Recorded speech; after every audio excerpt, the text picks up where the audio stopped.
Continue with the mentality that we have. We feel comfortable at home. A lot of teams come in and sit in a bit, and as opposed to the previous year, we found ways to break them down and get behind them. All those things have to continue. Guys are in good attitudes, good spirits right now after a very good result on the road and how we played. So now it's to come back, our first game of the year, and continue, like you said, with the excellent home form.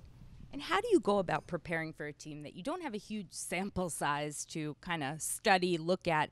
I know it's always been more about how you guys play, focusing on yourselves, but at some point you do like to prepare for the opponent. When you only have really one MLS game to study from huge roster rebuild from the Whitecaps, what's the approach?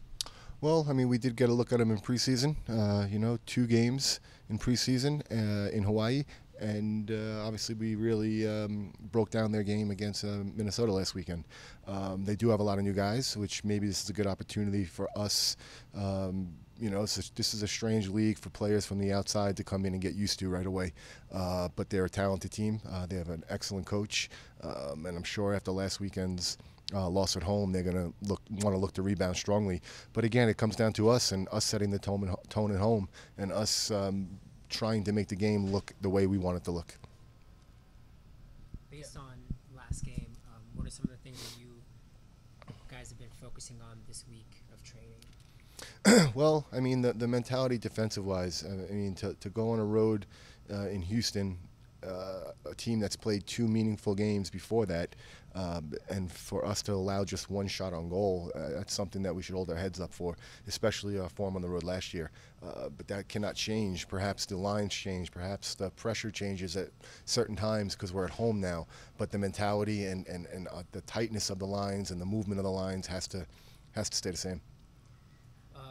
Throughout your career and throughout any soccer player's career, there's a lot of first games of the season at every level. How much can you get from a first game of a season? What do you mean? For Vancouver? No, for you. Like when you play the first game of a season. So Houston last week. Right. Okay. But like just in general, like when you're coming into a season, you're playing that first game. Yeah. How much can you get out of it? What does it tell you about a team? Is it too early? The good things reassure. The good things that happen reassure, and the good things say, okay, we worked on this in preseason for 6 weeks, and I'm seeing it. The bad things, it's not an excuse, but the bad things, it falls into that it's the first game of 34, and it's the first meaningful full game at full pace in a stadium in front of a crowd. So it just reassures things you have to work on as well. The MLS Cup is not won or lost the first game of the season, but as long as there is a good blueprint and there's a good there's good key moments in that game, you build off of it.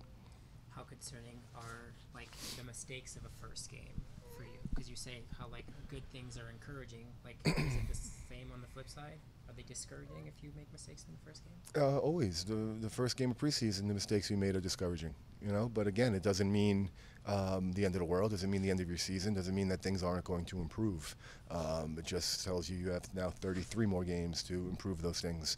If you're asking me this on the last game of the season, we're making the same mistakes from the first game of the season, then yes, there's a problem. There's cause to be concerned. But first game of the season, you take the good and you look to push it, and you take the bad and you look to improve it.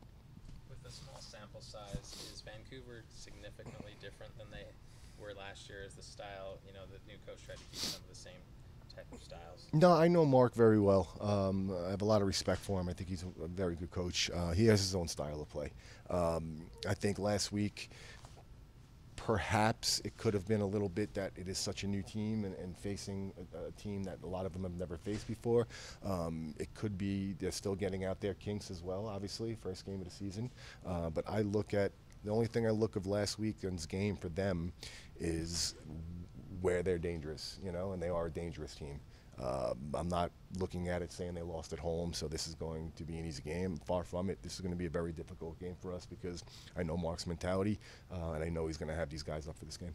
The partnership between Kyle and Everton, it was one game. What did you like about that, and do you see that developing over the course of the year and being a really big strength for this team as teams difficult to play through the middle of you guys? It certainly can be. There was a lot of good things that I liked from the first game. I liked their positioning based off of each other.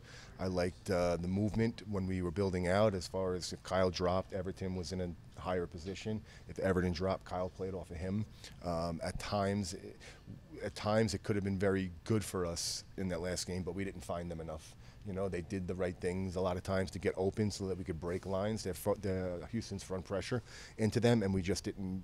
Again, it could be the first game, you know, a little slow on that, but they did the right things. And defensively, you know, Kyle now has somebody next to him when they play together that likes to hit people as much as Kyle does, you know, and that's a good thing to have in that position. With Everton not speaking really any language that you guys do in the locker room, how has that gone so far in the preseason, and how do you imagine it getting better as he kind of picks up on a little bit more of the language? Yeah, I mean, we've dealt with, you know, my whole career I've dealt with playing with players who come from, you know, a different country that don't speak the language.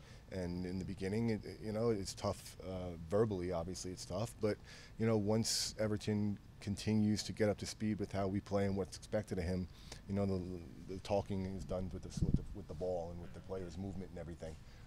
Do I wish that all of my players who don't speak English get English lessons 7 days a week, 5 hours a day? 100%. But then again, I don't speak another language, so I can't really point the finger.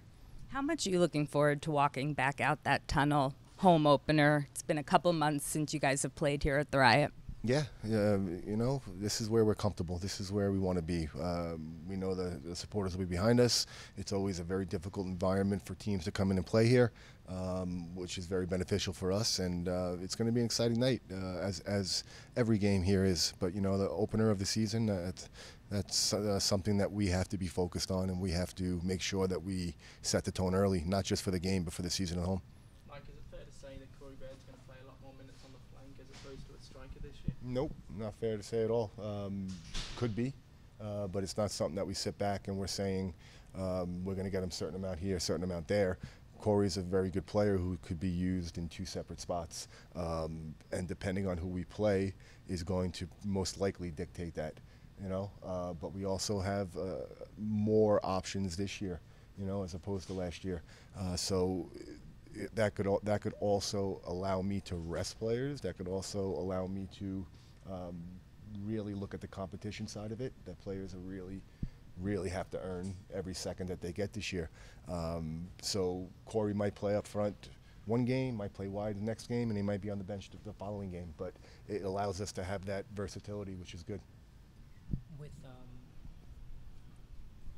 Justin, have you guys figured out what the timetable is for him? Initial, what's the word I'm looking for? Prognosis. There you go. No, I don't think that's the right word. Initial time frame of him coming back. Prognosis is when they tell you what's wrong with him. Correct? Diagnosis? Diagnosis is the wrong. Prognosis is what's going to happen later, I think. Okay. So prognosis really means how long they're going to be back in? I don't know. No. Now I'm curious. Now I'm interested. I'm going to call it the time frame to return. I don't think it's prognosis.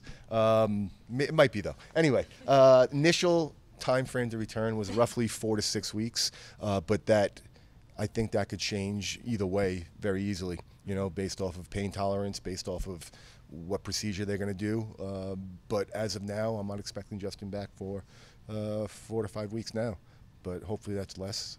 But, you know, he's walking around. He wants to play. He feels he could run already. But we have to listen to the professionals and their diagnosis and prognosis and timetable of return.